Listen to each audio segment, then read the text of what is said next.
Today our topic is chapter 13, that is surface areas and volumes. And now we have to start with the exercise 13.9, that is the optional exercise. But we will continue with the questions. So let's start with the first question. The statement of the question is, a wooden bookshelf has external dimensions as follows: height, depth, breadth. ठीक है, height, depth और breadth की बात हुई है, तो ये किस शेप का होगा? क्यूबॉइडल शेप में होगा। वुडन बुक शेल्फ सभी ने देखा है, उसी शेप में आपको ध्यान रखना है। जो भी हमारा बुक शेल्फ होता है जिसमें हम बुक रखते हैं। The thickness of the Planck is 5 centimetre everywhere. तो जो थिकनेस है हमारी, जहाँ पे हम बुक्स रख रहे हैं, वो क्या होगी? 5 सेंटीमीटर है।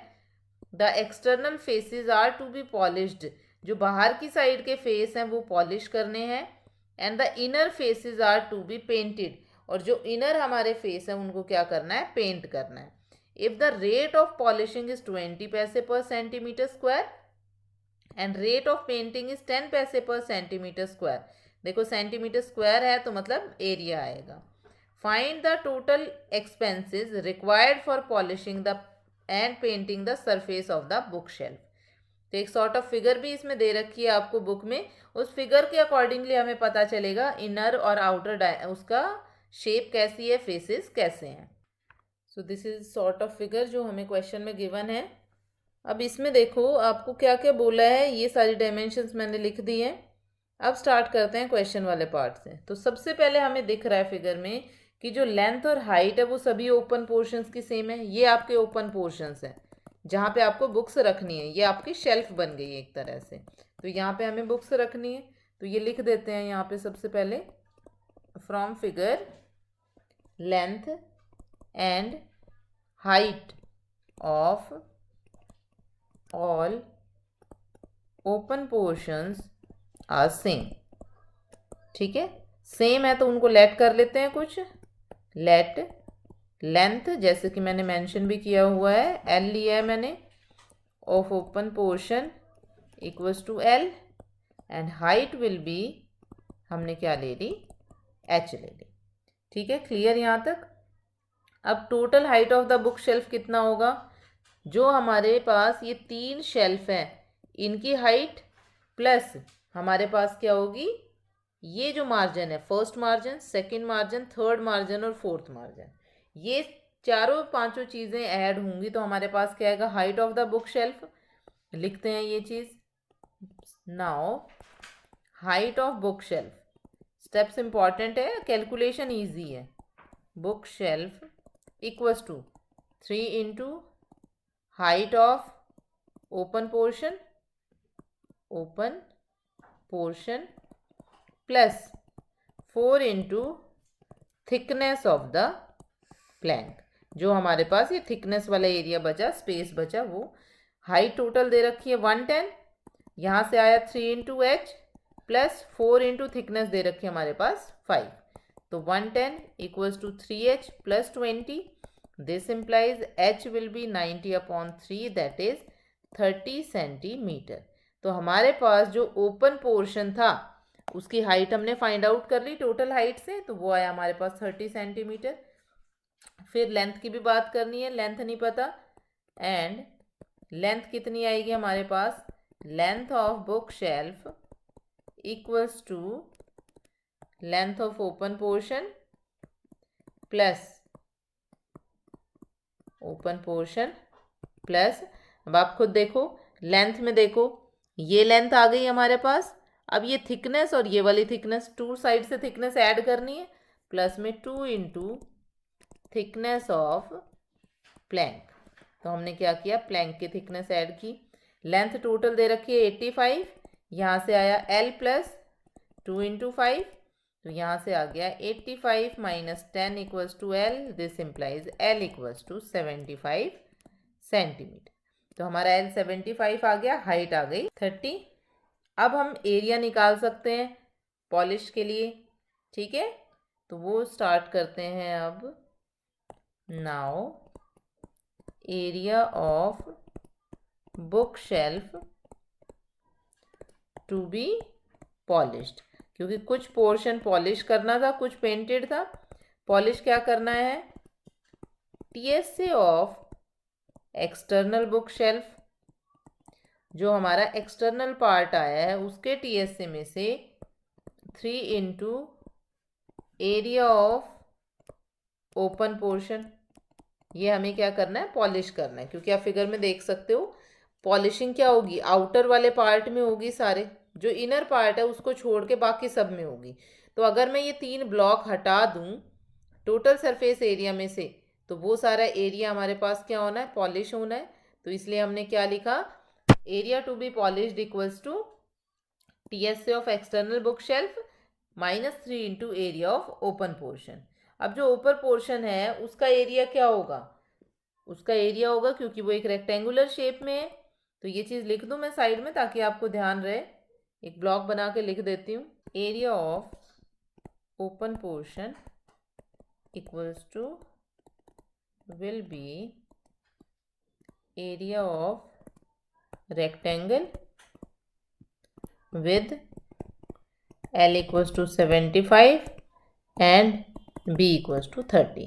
देखो यहाँ पे हाइट का नेम क्यों दिया था, क्योंकि बुक शेल्फ की अंदर की बात हो रही थी, तो वो हाइट वाली शेप में थी इसलिए उसको हाइट बोला था। बट आप ऑब्जर्व करोगे तो ये है तो हमारे पास एक रेक्टेंगल जिसकी लेंथ L है और जिसकी ब्रेड्थ कितनी है, H है। तो इसलिए हमने यहाँ पे क्या लिखा, L 75 B 30। अब करते हैं अपने फॉर्मूले की तरफ प्रोसीड। TSA क्या होगा, 2 into LB plus BH plus HL। तो टोटल बुक शेल्फ का क्या होगा, जो एक्सटर्नल पार्ट है, 25 इंटू 100 प्लस 85 इंटू 110। ठीक है, -3 इंटू एरिया ऑफ रेक्टेंगल क्या होता है, L इंटू बी। यहाँ से सॉल्व करके आया 2125 प्लस 2750 प्लस 9350 -3 इंटू 2250। यहाँ से अगर हम कंप्लीटली सॉल्व करते हैं तो हमारे पास आया 14225 -6750 और इसको सब्ट्रैक्ट करके आया 21700 सेंटीमीटर स्क्वायर। ठीक है, अब कॉस्ट भी दे रखी है हमें, तो हमें तो कॉस्ट भी बतानी है। कॉस्ट ऑफ पॉलिशिंग, पहले हमने सारा पॉलिशिंग का डील किया। Polishing 1 centimetre square equals to 20 paise. हमारे पास कितने सेंटीमीटर स्क्वायर आया, 21700 सेंटीमीटर स्क्वायर, तो वो आएगा 20 इंटू 21700। यहाँ से आया 434000 पैसे, रुपीज़ में चेंज कर रहे हो तो 43400 upon 100 rupees, that is 4340 rupees. तो ये तो हो गया एक तरह से हमारा फर्स्ट पार्ट जिसमें हमें क्या करना था, पॉलिशिंग की बात करनी थी। अब बात आ जाती है, मैं सेकेंड पार्ट लिख देती हूँ, पेंट वाली बात है। ठीक है, जहाँ पे लिख रहे हैं हम एरिया टू बी पेंटेड।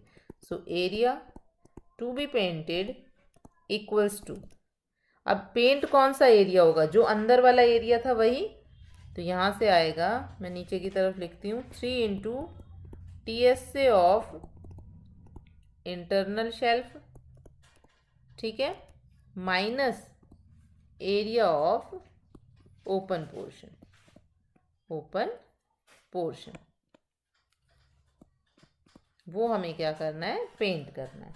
तो यहाँ से आया 3 इंटू TSA खुद क्या होता है, 2 into 30 into 75 plus 75 into 20 plus 20 into 30 हो गया हमारे पास, माइनस अब ओपन पोर्शन तो क्या होगा, रेक्टेंगल, सो 30 इंटू 75 आ गया हमारे पास। अब स्टार्ट करते हैं इनकी कैलकुलेशन। तो कैलकुलेशन पार्ट क्या होगा, 3 इंटू 2 इंटू यहाँ से आया 2250 प्लस 1500 प्लस 600।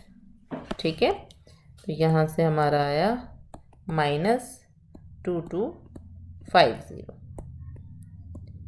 ये बना 3 into 2 into 4350 minus 2250, 3 into 8700 minus 2250, और इसको सब्ट्रैक्ट करके और मल्टीप्लाई करके आ गया 19350 सेंटीमीटर स्क्वायर। अब इसकी भी कॉस्ट की बात करनी है।